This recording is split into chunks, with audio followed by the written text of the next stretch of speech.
Hello and welcome to the Overlap Rugby podcast. I'm Daragh, that's Shane. Hello. We have been gone again. We are pretty busy, but we're trying to get them going. Now, the new season has started. Hopefully we can maintain one a week. It's number 22, so we're on our way. We're well on our way. Yeah, I'm happy with some of the content we've had so far, so I don't mind taking little gaps. It's not going to be... We're not able to do it like week on week. We're trying our best. We're trying our best to do it week on week, but so that stuff just doesn't work out sometimes. You have places to be, work commitments, and all kinds of commitments. But but we are still watching the games. We are still kind of percolating some opinions on them and opining without the cameras. It's been a great summer. It has. For rugby, but now we're back in it, and we're back in the swing. Back in Northern Hemisphere stuff. So we just had that the weekend just gone. We had Leinster kicking off. We had Ulster kicking off. We had the Pro14, the new look Pro14, which looked good. We were very happy with the shellackings that the Southern Hemisphere teams got on both fronts. I don't know about that. But, I was happy with it. They needed to be welcomed in that regard, in that way, I felt. But no, I definitely feel there's potential there for interesting looking games. And the Cheetahs have potential. Yeah. But anyway, we're not going to start there though. However, we're going to wrap up some of the stuff that we missed, which namely the tail end of the Women's World Cup and the first two rounds of Rugby Championship, which the last podcast was us previewing the Rugby Championship. Yeah. Which is fine because it was two tests. There was Bledisloe and then there was South Africa and Argentina, and we were talking about that, but between the games, going after the first round, going like, well, none of our opinions have really wholly changed yet either, so we're just going to be reiterating what we said in the other preview if we were to go there and do it now. And as it turned out, it was true enough, to be honest. Apart from the test of the year thus far, I would say, which we'll touch on. But first things first, the Women's World Cup is finished, and the All Blacks, or the Black Ferns are champions, and the final looked a very good game. It was a very good game. The tournament on a whole, though, I thought it was like I have some semi-strong opinions. Full disclosure ahead of this, most of what we'll be talking about surrounding this will be about the Irish team, because it was a real dramatic failure from the Irish team this year.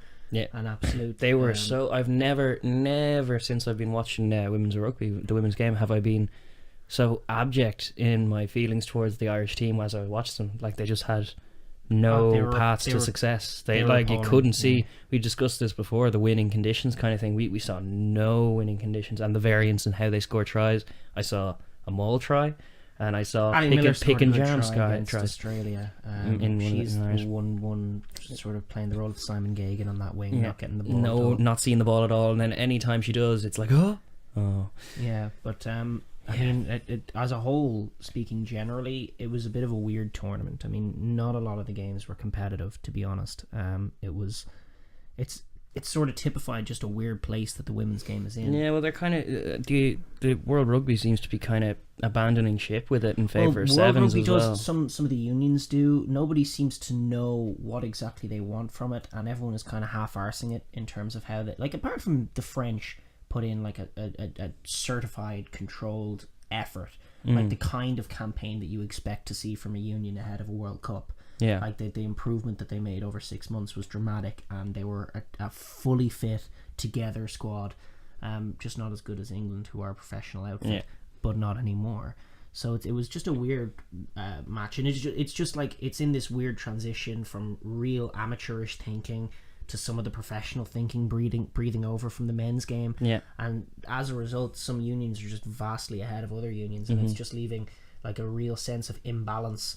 And only really towards the end, when you literally had the games as forced by the format 1 and 2 and 2 and 3 and 4 and 5 and 6 and 7 and 8 playing each other, could you find any competitive games, and even most of them weren't that competitive. But in the group stages, certainly every game was a mismatch, apart from 1 or 2 that Ireland played in. And we were the only ones to provide some competitive fixtures by being much physically strong. We were a very physically strong team. In fact, in terms of our physicality, I think we could probably match the All Blacks or England, be close to anyway. But it's just such a lack of innovation. Not in terms of fitness. No, sheer size perhaps, but not in terms of athleticism. No. Those two teams were head and shoulders above everyone else, and the Black Ferns were head and shoulders above everyone else. And again, that final game, which they won by, I think was what was the final score, but it was comfortable enough. It was at least a 2-score game, and even the try, like one of the tries England scored was just off a kind of random counter attack kind of thing. They weren't creating enough to win the game at all, or weren't in control.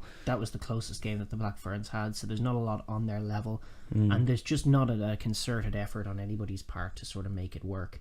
Yeah. And as a host nation, from a host nation's perspective, as a dry run for 2023, I think it's a real black mark against Irish rugby. I think it wholly failed on everything that it was supposed to deliver on. Speaking just as someone living in Ireland, it completely faded into the background. It completely faded into obscurity.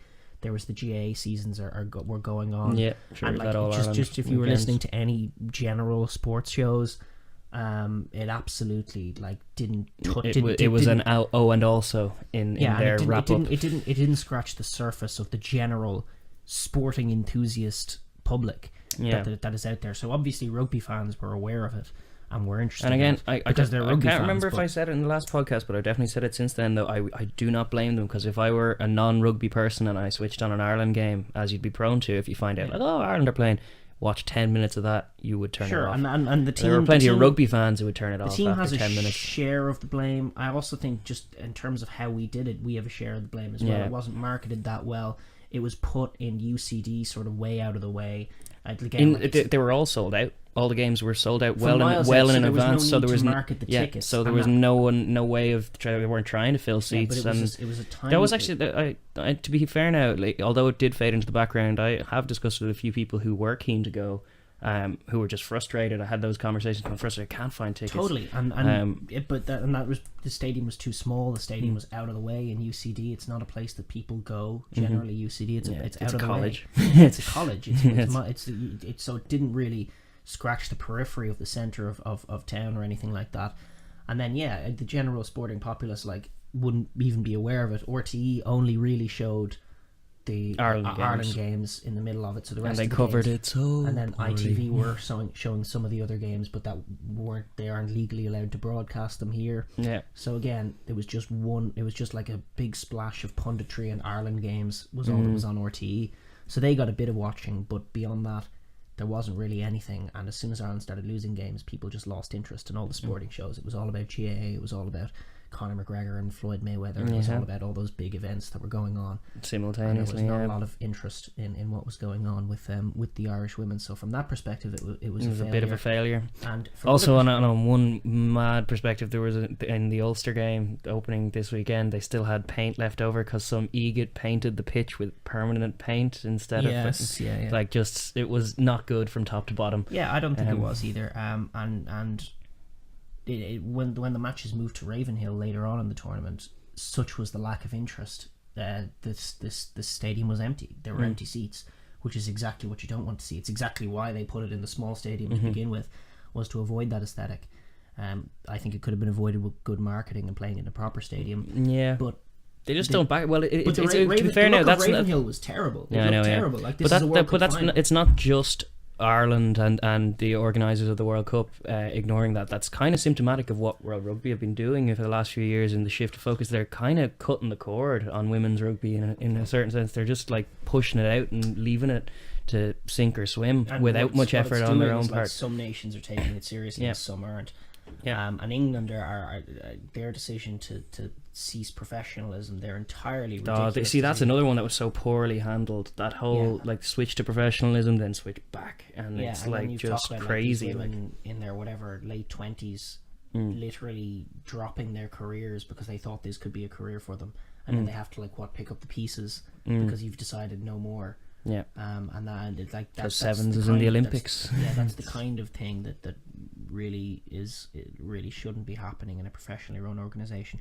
But beyond that, like you say, World Rugby have cut ties, England Rugby and all these things are happening. But from Ireland Rugby's perspective, it was a dry run for 2023, and in that sense they had to get it sort of was. I'm not entirely sure if that's all it was. Certainly they could have made that case if they'd done it right. And so there was a huge incentive. Yeah, but it's so different though, because their pitch for 2023 is so different. Their pitch involves so many more stadia, and like this one was more self-contained. It was a very different tournament. Naturally, but it was a responsibility that we had, and had we done it right, it would have been a pretty good case. I guess that's true. Giving us the 2023 World Cup, and I think on a number of levels, it really did fail to hit that benchmark. And also, one of those levels was the team. Yes, we will now, but the coach, I still think the ingredients in that team are there to play some proper rugby, but Tom Tierney, our coach, is so limited in his perspective and actually damaging. And I read an interesting player respond.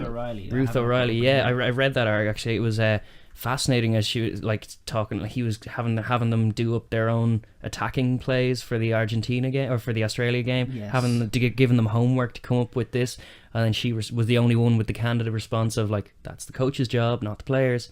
And then she got like cut off. And it was a weird thing where it was in a group chat, like a team, whatever, Facebook or WhatsApp group. So he came in and said, "I want you to do like a dossier of Australia's defence and of Japan's defence or whatever it was, or France's defence." And then Ruth O'Reilly responded in that group chat, "I think that's your responsibility, not ours." This was after like a while of things being a bit sour. Yeah. And then he said, "There's no need for you to show up to training this weekend," or something bizarre, like a bizarre thing to say in a group in that kind of and format. Losing the dressing room. So obviously he has a problem, and he lost the dressing room. But he's been given the youth job. Yeah, that's dangerous. The problem with the IRFU in a nutshell there, not being able to just cut off bad actors and bad apples and whatever. Yeah. But the context for that was weird. Like it was. He was coaching the team and trying, and basically like the from what I understand, the nature of the training sessions was largely about fitness. Like he was working their holes off, and they were doing burpees up until the point of gassing out and whatever. And that was sort of the stock standard. But anyway, some IRFU officials came in to do a review of Tom Tierney. This I think was back in June, and anyway, the conclusions that they came to were reasonable, and I think they were misinterpreted by Tierney. The conclusions that they came to were like, they're not thinking about the game enough. You're not giving them the tools to read what's in front of them. And so, like, this is his kind of conclusion from that is, okay, can you draw up a dossier on the Argentinian give them defense? Homework instead of fucking like showing them what to do when a defense is like this and like he is not a thinker about the game at all. He is a fucking relic from Irish rugby gone by. Like it's all, and you could see it in the performances. It was arcane watching that Ireland team play. Like the pick and jam was the only scenario in which they felt comfortable and looked semi well coached and efficient. Anytime it moved as far as 10, there were no options for our 10. Stapleton, there were nothing to happen other than shifting it on. Stapleton was part of the problem in that she looked really uncomfortable. She doesn't take it to the line. She just shifts it. Attributedly, she seems fine, but she really doesn't seem like she knows what she's doing, and that was a problem. Yeah. And she just seemed not helped by it. Like it's not just a thing with the women's game, because I saw the French team implement some of the screen moves you were seeing in the thing. Just like the transition play was not thought about, there. There were no structures there. That's no options for it. I think that was said in punditry on RTE. I think it was an Australian girl. I can't remember, but they was just making the point is like one of the key simple things that sort of 15s rugby has sort of 15s men's rugby has made a hallmark of really since Brodie Retallick burst onto the scene. It's just those thinking about the transition between forward play and back play, and how to do that with as many dummy lines as possible, and how to do that with as many options as possible, and how to do that in such a way that it creates space. Yeah, and creates doubt for your defenders opposite you as well. Like, and space, and none of that thinking was done by Ireland. Like the out half received the ball from the scrum half, and otherwise and the 12 was outside the out half, and the 13 was outside the 12, and then the wingers were out there, and that was all the structure was ever. And but also Nora Stapleton was unsure of herself, which is a problem with the coaching, and then she was seriously looked depressed and lacking in confidence, like out there, and they had no 10 on the bench. Yeah, so she had to play all the minutes. Whenever she came off, it was like this makeshift nonsense that actually looked better with like Naiupu at 10. Yes, it really wasn't. But that was purely because she was just taken to the line like a 12 would. Exactly, and it was terrible organisation, terrible thinking. So Tom Tierney was a huge part of the problem, and Ruth O'Reilly, poorly timed, did send an interview out on the day of the Wales match, which Ireland lost the last match of the tournament.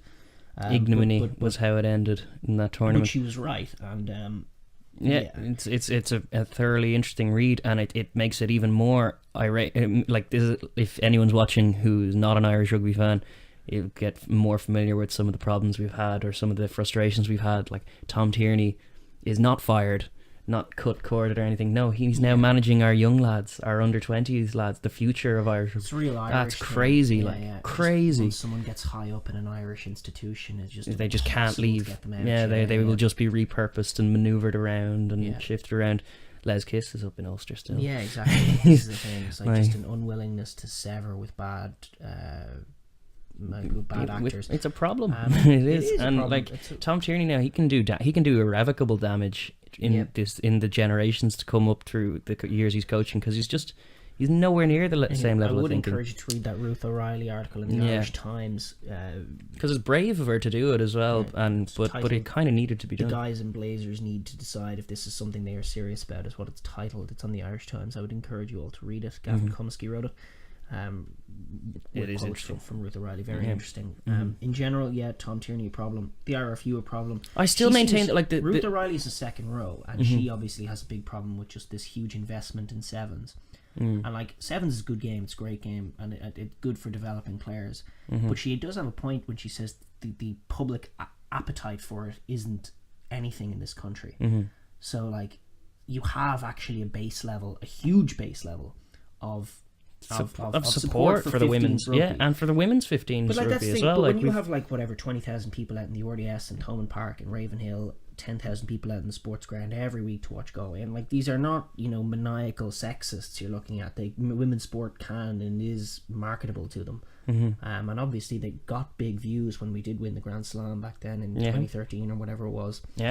Certainly the last few games of that there was a huge spike as well as soon as there was that success. So if you actually want to channel something with a public base and support, too much of institutions and countries is based around what might or might not get them an Olympic medal. The Olympics they don't earn you any money, and I don't know, people aren't going to be that invested. There is a prestige to them, and it's something that's to be honest now, Ireland aren't as guilty of that as Britain. Team GB are very guilty of that. That's where that faux pas came with the women's rugby. Like they are devoted to the Olympics and things like cycling and stuff. They always like to invest in sports where you can get medals in return. In Britain, that is true, but at least in Britain there's a base level of support for cycling. But that's manufactured too, because they only started it when they started investing in it. It was because they could build a hub, like one big bit of infrastructure like the velodrome, and you could train people there. So you don't have to. It's not a very demanding thing as far as that. Once the infrastructure is there, you can just constantly churn out athletes from it. So they're always thinking in those kinds of ways. Plus the ratio, same with like swimming, the ratio of medals to how many medals are there going for swimming, for cycling. They calculate it in that way, and that's they selectively invest. That's obviously they're not going to invest in rowing. Not that much. Exactly what happened in Ireland, but certainly that's a motivating factor is sevens being in the Olympics. Where the real motivating factor, according to Ruth O'Reilly, and I think according to me too, is what are people actually interested in watching? Certainly in Ireland, that sevens is not Well, the IRFU are partly to blame for that as well, because I think there should be a men's sevens team repping Ireland, and we haven't got one. It doesn't get watched in this country where 15s does, and so the decision. I watch it, and I'm in this country. Yeah, well, so do I. But I think we sort of can be excluded as nerds, super focused on the rugby thing. Yeah, rugby nerds, I suppose you'd call us, like a fraction of what people are actually interested in. Yeah. Anyway, so that was. I guess we're going to wrap up our thing, because it's launching into diatribe now. But my main takeoff in terms, it's not all bad either, because the players there are good, and they're all retiring. It is all bad. Okay. Well, I don't know. I've seen that team play some pretty rugby before. I've seen them play some beautiful counter-attacking rugby before. They're all retired. This was their chance in our own country. It's there's no real consolation to be had for how big a fuck up it was. It was a fuck up on a number of levels, and it was actually it reminded me a lot of 07 men's 07 men's World Cup, where we were very stocky and conditioned, and Darce was overweight, and everyone was it's a concern.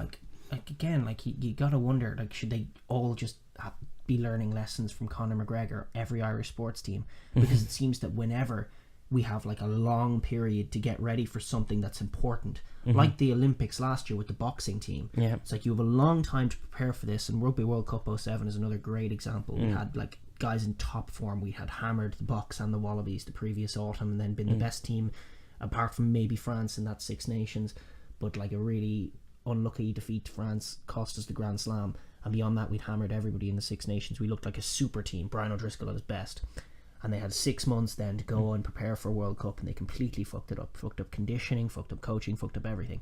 Very similar here, very important.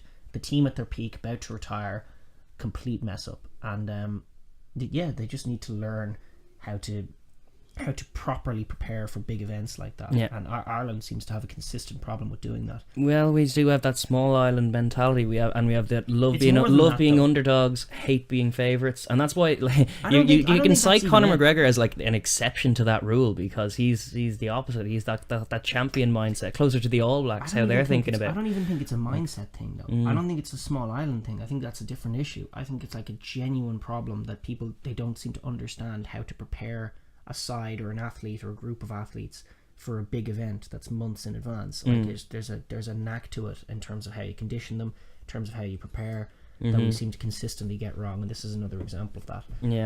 As a whole, again, the tournament was a bit of a frustrating one. On the flat. field, the aesthetic was not great. Again, starting to get there though, in terms of like there's still good play. It's purely the play is definitely there. Like Australia, even though they weren't quite there, definitely playing some good rugby. Nicer. France also playing some France lovely and rugby. Australia actually playing a bit of rugby, and then England and the Black Ferns, obviously it's like good teams. Very good teams. But like the difference is 10-man rugby no longer works. They're starting to move the ball. They're starting to think about where the space is, exactly as rugby has been, as men's rugby has been doing as it transitioned into professionalism. But I think it's going to take a while, and with this divergence of investment or divestment, I suppose you could say, from the game, it might not ever happen. So it's utterly, it's a little bit sanguine after it.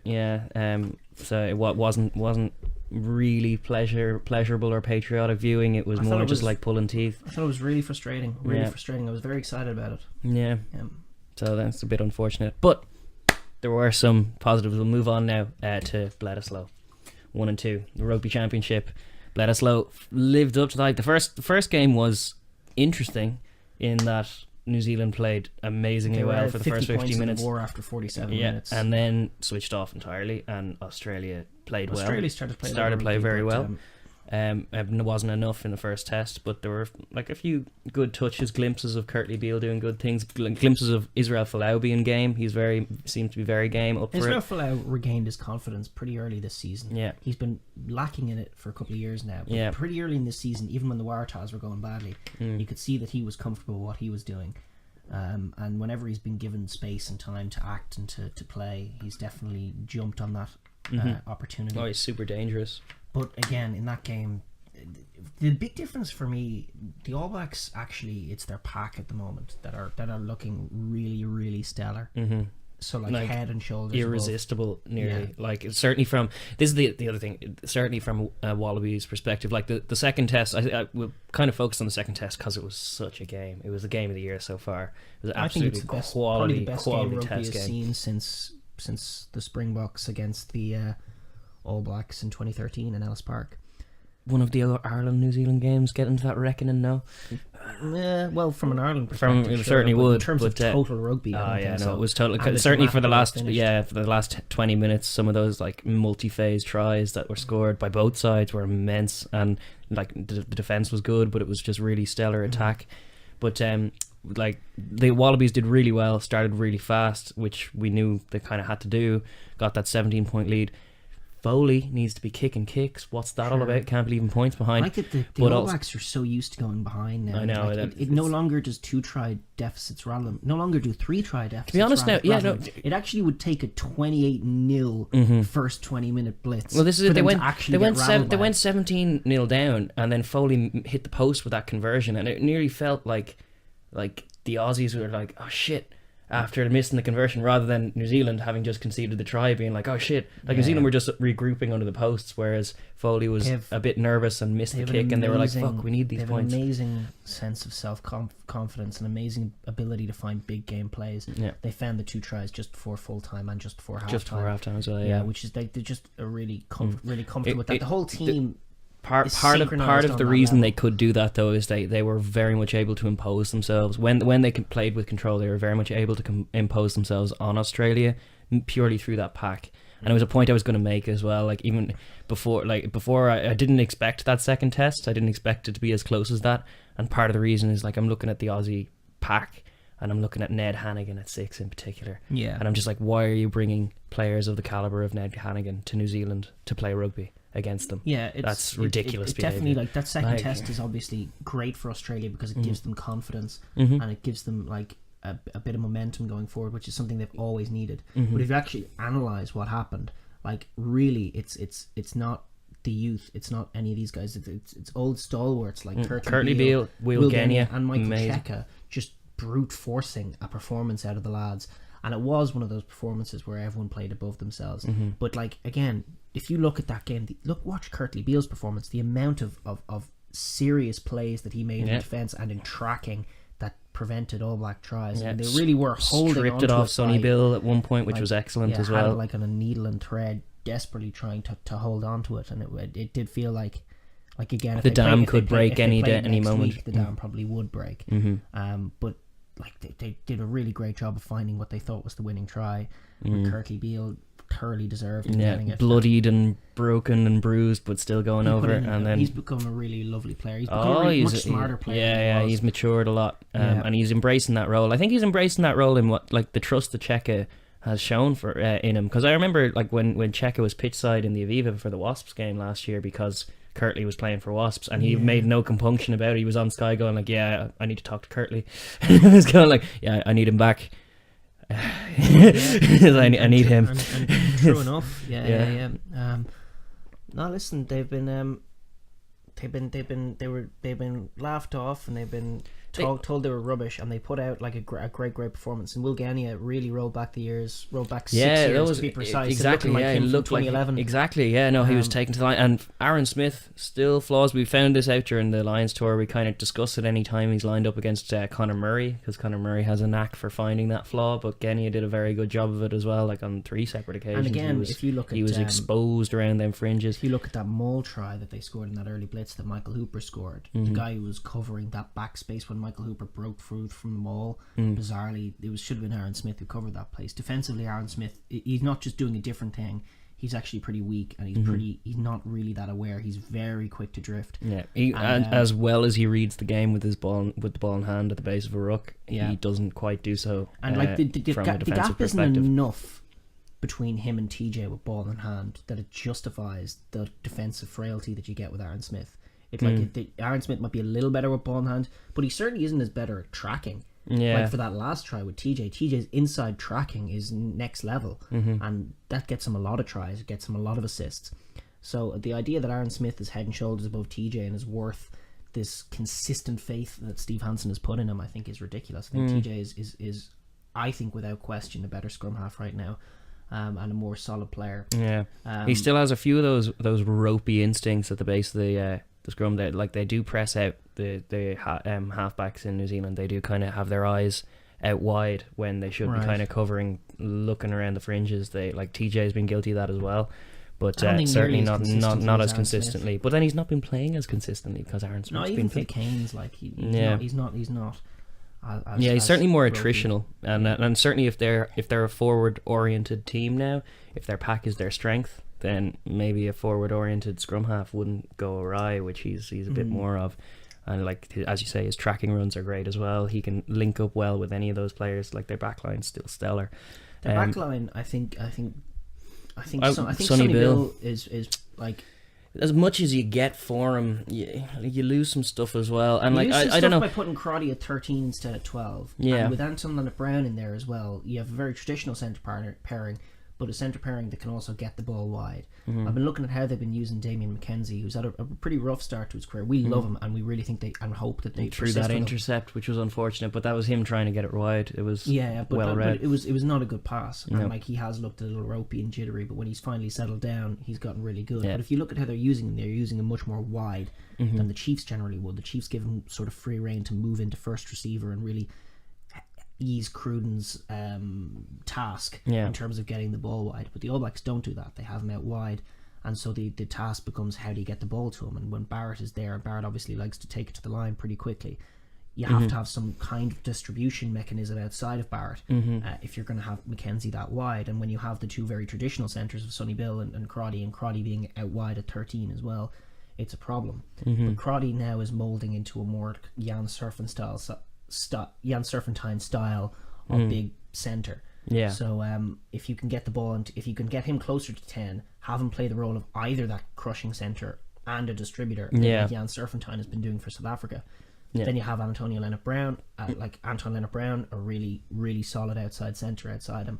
I think there's a much nicer balance to that and a much better opportunity for getting players like Rico Ioane, who is on fire and just is only getting the ball when he comes in off his wing. Yeah, I know. Yeah, he gets it off 9 sometimes. Yeah, exactly. So if you can get him into the game in the wide channels with a McKenzie on his inside or his outside, that's where the danger is. More danger. Yeah. Well, I definitely agree with the Sonny Bill thing as well. Is I just think there are trade-offs always with him, and the games do tend to become more narrow when he's on the pitch. Just in terms of the big picture thing, just with him by his sheer presence alone, become a bit more narrow. Become a bit more direct.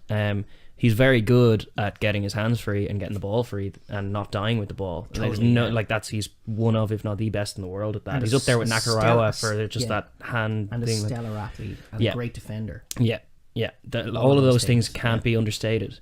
But I feel it becomes less fluid. It's a kind of he's a thorn. He's in the middle of that back line, just unsticking them a little bit sometimes, and it's the same problem. It's the same. We've had this Ben Teo rant before. He's that molded player. He's just a far superior one. He doesn't die with. Like, you do get those tries like the Man Anu World Cup final try where he does he draws in 3 or 4 players and then his hand appears up here and releases the ball, and it's like that's going to break any defense. The All Blacks is that every week they have a different sort of forward in the mix. So sometimes Sam Whitelock will spend a game at 13. Liam Squire on the wing. Squire was excellent, I thought, as well. Yeah, Squire was really good. Come into the team very nicely, and after letting the Highlanders down in their playoff game, but he's looked really nice, and but that's the thing, is they can always adjust, and they do always they one can't understate their ability to find a try when they need to find a try. So in general, this is kind of nitpicking, because when the whole team gets clicked in on finding the space, the whole team does look for the space. Yeah, indeed, yeah. And that's really what's unique and great about them. So they've got a lot of happy headaches, the All Blacks. They do, even after this match. I thought this match was great because, even though Australia burst onto the scene, and we know the All Blacks are fallible, we've known this for some time. Yeah, the All Blacks are beatable. The Lions made them look fallible. Ireland made them look fallible. Will the Springboks? It's yet to be seen. But I fear they may make the Springboks look fallible instead. Because we know the Springboks firmly believe that the Springboks are not doing everything entirely right at all, and are still being quite inefficient in many places. See, but they certainly have a way of winning games. That All Black team, they're really well put together, and they have a lot of happy headaches. So in terms of the front row, a lot of happy headaches. I think that Crockett has done enough to actually earn a spot over Moody. Dane Coles and Cody Taylor. Yeah, they do seem to like Crockett coming off the bench and demolishing 3 scrums around the 60-minute mark, though, which is good, which helps good in fun. terms of game management for sure. Obviously, Cody Taylor versus Dana Coles. That's one that actually could be a game-dependent selection. Yeah. Do you want Dane coming off the bench and operating as an extra out half off the bench at 60 minutes, and he's fresh-legged and he's running at defenders? Or do you want him there for the off? Cody Taylor from the start being marauding, or Cody Taylor coming on and helping out? Obviously, the battle between either of them against Malcolm Marx is going to be intriguing one. And the battle in this upcoming week between them and Creevy, but Creevy's just going to be doing everything himself anyway. Creevy doing crazy basketball nonsense. They have lots of interesting headaches. Obviously, I think Dag should come back into the side now. Apparently, Naholo is injured now after he played for Taranaki. Oh, no way. So I think Dag should come back in. Dag has more than earned his place with the Crusaders this year. Are you dropping Mackenzie? No, well, Dag thinks of himself as a winger these days anyway. So I would just straight swap Dag for Ben Smith and swap Anton Linnett-Brown to 13. Yeah, to 12. I forgot about that. Ben Smith is on hiatus. We're not seeing no more Ben Smith. Yeah, he's wrapped in cotton wool. For reasons, not for nonsense, because they want him for 2019. And like, it's hard to blame. It's something when I first saw it as a tactic, I kind of thought, no, I don't know about that. Like, are they just going to come back in cold and get injured? But demonstrably not in the last World Cup. Dan Carter and Richie McCaw, so there's no reason to suspect it won't again. So we'll see. Yep. But we won't see Ben Smith in the rest of this tournament, though, and that's greatly and that's troubling to me because I want to see some Ben Smith in the Rugby Championship. They back their ability to win it without him. Yeah. What I will say is that their most questionable performances have happened without Ben Smith. Ben Smith and Brodie Retallick are the two guys who, when taken out of an All Black team, there is a noticeable dip, as opposed to with anyone else, it seems to seamlessly slide onwards. Yeah, you can't replace that. Like, Ben Smith is up there with the Brian O'Driscolls of this world. Like, we speak in reverence about Bod, but Ben Smith is of that caliber of a player. I think he's such a good thinker and such a good reader of the game. Now, granted, not from 13, but from 15 or 14. But like, he comes into line so well. I thought he was good at 13. Yeah, to be honest now, actually, I was calling for that in advance of the Lions tour. I was going, like, get Ben Smith at 13 and then have your Mackenzie's out in 15 as well, and then you're no problem getting it wide because you just pass to Ben Smith. He'll pass it on. He knows what he's doing. In hindsight, they should have looked for tries. What I will say is that they do seem to be looking for tries, and that was what what Steve Hansen was saying in advance of the Australian matches. He said that old Kiwi quote that they often bring out, which they didn't at all during the Lions tour, which was to their detriment in the second test, which was the team that scores more tries is going to win this game. That's what he said in advance of the Australia match, and he's dead right, and that's how they need to be thinking about it, and that suits them culturally. It suits them as a side. It's how they want to be playing the game. It's how all their players from grassroots up want to be playing. Even watching that Taranaki game, what is the name of that tournament? I think it's some sponsor like the ITM Cup or something. But New Zealand domestic rugby. But even in those games, there was some crazy basketball going on with try hunting. Try hunting was the whole game, and they're not wrong. As opposed to the Curry Cup, which is just try presenting. Yes, have a try. The Curry Cup. Have a try. I don't think I will tackle this time. You can go in the corner, and then we will attack. Exactly. Mental. In terms of the other series that was going on, South Africa, Argentina. South Africa are just a bit superior to Argentina. Are flatlining. They're pretty much staying where they have been from World Cup, and every other team in the world is moving forward. A bit like Wales, we were saying. Wales just sort of stalled, where Scotland, England, Ireland are moving forward.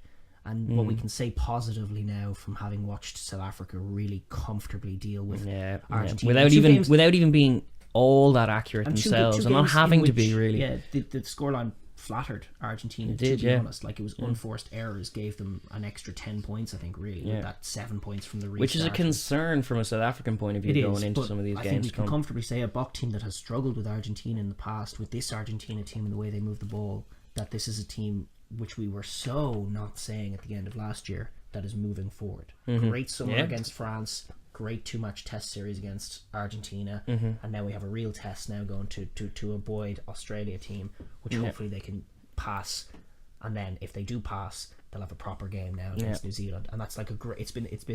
The calendar's been laid out. How sour and salty will you be on the next podcast if Australia nick that result?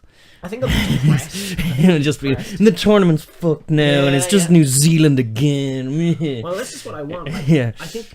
Before, I suppose I should have said just in the last segment, is like what we saw last week from Australia is exactly what we'll lose if Australia fall off a cliff. Yes. Which is not what we want to happen. Like, the difference between that first test and that second test, from an intrigue point of view, from a person watching a match point of view, like, night it couldn't and day, be more stark. And that's what we miss when Australia do fall off a cliff. So we want them at that level. Yeah. And obviously, if they beat Boks, that'll be a part of their journey to get to that level. But the way the Boks have been building, they need to overcome this, and then they can hopefully be in a position to challenge the All Blacks. That's the idea, and challenge them for the tournament, because right now, obviously, they're ahead of them. So, the Boks, we'll see. They have. I'm intrigued. I think that's a very interesting game, Australia and the team, because one of my concerns is, like, South Africa are playing, and their club teams as well are playing such a loosey goosey kind of. weird kind of play with ball in hand. I feel that, like, we've had that criticism before. I don't think they use their attributes right. I don't think they're playing the right game plan entirely yet for what they are. They're not quite understanding what makes them what they are. And if they go to a buoyed Australian side and try and have a shootout in terms of tries and start doing those Curry Cup things and reverse drifting against them, like a Falau hat-trick, and then they lose or something, right. you know. The reverse drift is a problem. I think the two wingers defensively are a problem. Yeah. But I really do think Jan Serpentine, again, this is as opposed to the last couple of weeks, this is a proper opportunity for him to shine, leading the line against Kirtley Beale. Yes. So that's going to be a real great back and forth. That will be a great battle, actually. So Foley needs to step up. And that's the thing. That's another one. Foley needs to step up. Foley and Yankees are not nearly on the level of either of the 12s. And I predict Serpentine will get the better of Beale and will get in his face. He's very physical. He's an attritional player. Although, like, I could have said the same about Sonny Bill, but he dealt with the physicality remarkably well. But I think Serpentine is actually. He's kind of reminded me a bit of our wee Issa in Leinster, slotting into 12 and doing a weirdly physical job. Issa's always had that physical edge, but I think Serpentine has a subtlety to him that often has bested Beale in defence, where Beale might shoot, Serpentine might drift off and Serpentine I think has a proper job to do in terms of defence, stopping Beale, stopping him getting the ball wide, stopping him do all the things. He's the leader of the line in that defence. So it's a proper battle, but one that I think I would trust Serpentine to pass. Are they going with Kurandrani or Karevi outside him? It doesn't matter. They're both the same player. They are basically. Kurandrani's a little better. The back rows, Springbok back rows, are both in stellar form. Too good for the Aussie back rows. That's true. Hooper's good, but he's like not on that level. The Jaco Creel and Khaleesi have genuine claims of being in a World 15 right now. They are stellar. They're linking well, which we always thought was a problem. Stormers, Lions haven't played together. Linking really well. Linking well in the open channels, linking well at the breakdown, doing a really great job of being in sync with one another. And as far as second rows are concerned, it's and all you talk South about Africa. Attributes. You talk about how they use their attributes. There are problems in that they are a bit lazy in the contact. But two players who absolutely have that old school Springbok mentality coming off the bench are Peter Steff and John-Luc du Preez. So those two guys are going to come on, and they're going to be. It worked against them in those Argentina matches.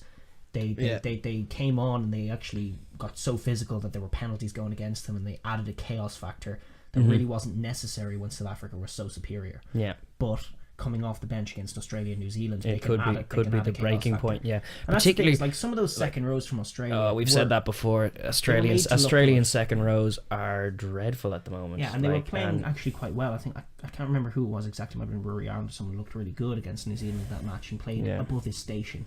But if somebody makes a targeted, concerted effort to stop them, that's when they look really poor. Those kinds of performances come when the opposition team in their prep go, that guy's shite, so he won't pay for it, and then he gets free reign for the match and is up for it as well, and suddenly they have a stellar performance. That's sort of what happened. But line out, I expect the box to dominate. Scrum, I expect the box to dominate. Breakdown, I expect the box to dominate. So again, unless the Bucks really do have an off day, they start not throwing it straight. They do start throw some intercepts. Or Michael Hooper has a great game, and the Aussies do stop them with the drift. Aussies will be infinitely more reliant on chaos ball. One hopes that they don't kick it too much. The Bucks. That is a problem. That could be a problem. I could they kicked it obviously a lot in that last game with the weird pitch that was 10 meters short for well that was a strange aesthetic to that game as well. Territory meant something else entirely. It was weird. They shouldn't be playing on that pitch. Yankees again is getting better, but he was up against like those Argentinian wingers who always thought just are brain dead when it comes to covering kicks. They're the anti-Israel Dags. They're not good at fielding at all. So he was leaving vast spaces to kick it into. Maybe the Aussies will do that. I do like that the Bucks are playing with a bit of heads up rugby, but certainly the game shouldn't take the shape of Elton Yankees. It should take the shape. Well, I definitely think that one of Michael Hooper's big jobs in terms of stopping this is beelining straight for Yankees most of the time, off line out and stuff. And the Bucks though is they've looked at their most fluent when they're interchanging between receivers. So you can attack Yankees and then Serpentine will slot in. And Alistair Coetzee will be like a wide distributor. Coetzee is an excellent option for them. Not Alistair. He coaching coming out in the field. The other thing about the Bucks that's positive is they're getting Rassie Erasmus in. They're getting Brendan Venter's already there in defence, so they're actually getting the smartest thinkers that the country has put together to come back in. So Rassie's going to leave Munster as soon as he can. I think he said as soon as he is comfortable with the replacement. So that could be as early as a month from now. Interesting. I think it's good. I think it's really good. So unfortunate for Munster, but it's good for the haven't got Boks. rid of Coetzee, but they have got the smart guys coming in. Yeah. So, and then the other thing that could be interesting is Marcel Coetzee had an absolutely stellar game for Ulster. And a lot of South African fans who are obviously watching that game quite keen to have him come in. Yeah, they need a number 8. They do need a number 8. Who's it going to be this weekend? The same guy it has been. I can't even remember his name. The Stormers guy. He's been all right. Not on the level of Creel. Name, I can't remember. I've watched him. He's the Cheetahs guy, in fact, is who he is. He? Yes, he plays for the Cheetahs usually. Incorrect, Daragh. But yeah, no, they've been kind of lacking for that, and you were right. He did play very well at the weekend. I suppose we can actually segue into that because we only have like 15 minutes before I have to go. So any conclusions to draw on those? South Africa, Argentina in particular, because we did just talk mostly about what South Africa are going to do going forward. Yeah, Argentina, I guess. You are right about that stagnation thing. They still have some positives. They have Creevy obviously in the front row. They have Tukelet in the backs, which I think he's an amazing player. But they are very Tukelet. I think it's probably Tukelet. Spanish language in Argentina. Tukelet. Yeah, that's what the Boks. He's a chocolate. But he's a really elegant South African commentators player. Can agree how to pronounce Elton Yankees. He was Yankees for years, and then I heard a Yankees. And I'm like, come on, lads. Janties. Your country. Yeah, give us a hand. There's something to go with. Yeah. But yeah, no, like Sanchez has been a little poor, a little flat. Sanchez wasn't playing. They played Hernandez last week, who was crap. Yeah, I know. Yeah, but no, the first week, I mean, but one of the first things he did was belt a crossfield kick miles out. Yeah, I think one of the problems with that coaching staff, it's just become a little flat. I think it needs a change. It kind of reminds me of a French kind of setup, because your man's been there for years as well, and it's just like they need something new and probably external as well, something outside thinking. Though, is like Kobeli and Hernandez are not on the level of Sanchez and Landajo. Landajo and Sanchez start every week as your halfbacks. They are the base from which you work, and like no more nonsense apart from that. They're your guys. So come on. They are they're like, I can't imagine being an Argentina fan, because they are so frustrating to watch. It's crazy how chaotic all of they're actually like, as far as when we were criticizing the Jaguares, and we're going like, when are they going to start playing like Argentina? It's kind of happened now, but it's been Argentina starting to play like them. Well, it's like every game has a chaotic feel to it. They were over-reliant on the chaos because they were playing above their station. But now, obviously, having won a few games, they want to get to a point where they can actually have a system. Yeah, they can tap into something and access some prep and some evidence-based confidence in something. Orlando and De La Fuente at centre are just really going through the motions. They've been there a long time, and they don't seem to be adding that much anymore. No. And certainly defensively, that's where the frailties are. They come through those holes like Scotland in the centre, just porously. Teams can attack through you, and when you're up against a team like the Boks, again, it was very comfortable. Serpentine and Creel just running at people the whole day and loving it. It was great. Note before we move on, the 2 Khaleesi tries were great, and Khaleesi is as good as Jaco Creel has been. Khaleesi looking brilliant. Brilliant, honestly. He has. The only fault I could see is that one little forward pass he threw for the would-be try, but other than that, it was all good, and it was off the back of an amazing. He did have a lot of time with that try to get the pass right, and I was like, oh. Yeah. But other than that, that's only like one blemish. But his hold, he looked like a 10 for his own try. His engine as well. He reminded me of Maro Itoje in those Lions tests, in terms of just the vigor he's playing with and the pace he's able to keep he just looks so for the whole game. He's uncomfortable. Yeah, he's operating at such a breakneck speed, and yet he does not look phased, rattled, shook, anything, and he just looks like he'll go all day. Duracell bunny mode. So anyway, in that Australia-South Africa match, I think South Africa have all the attributable advantages. I think they should win. They should win. I do think. And do you reckon what are you reckon about Argentina? Well, they're going to turn around against New Zealand. All Blacks to take the match comfortably. Yes, indeed. Yeah. Hopefully with TJ at scrum half. For the Boks, hopefully Reinach and Faf can get a shot. So far they've gone with Hughard, Cronje. Yeah, what is Hughard doing in there? I don't know. Little Rudy Page, who actually looked good off the bench, but little Rudy Page is not going to play against the All Blacks. Here's hoping. Anywho, that's. I suppose we'll finish that. Yeah. some obviously much more interesting games to come as well. We're getting into the business end of that rugby championship. But the other thing that happened more close to home for us was the Pro14 just kicked off. We had the first batch of games. We had Ulster welcoming the was it the Cheetahs they played? They played the Cheetahs. Ulster played the Cheetahs, yes. Yeah. And it was a very entertaining game. This is it. We had disagreements. You had our granny from the west texting us, like going like, "Oh, it's not one of these Southern Hemisphere teams with these crazy basketball games." And I'm just I enjoyed it. She just had an idea that they were above their station, so she texted me and she was saying like, all these teams coming in here with the idea that like, oh, the Southern Hemisphere teams are going to come in and ruin us, and now they're getting hammered, and we have to go off to South Africa and play them. And she was just a little bit bitter. But in terms of what I was reading from the South African perspective, they were quietly content with how they performed in the first week. At least the Cheetahs were. Like they had things to offer.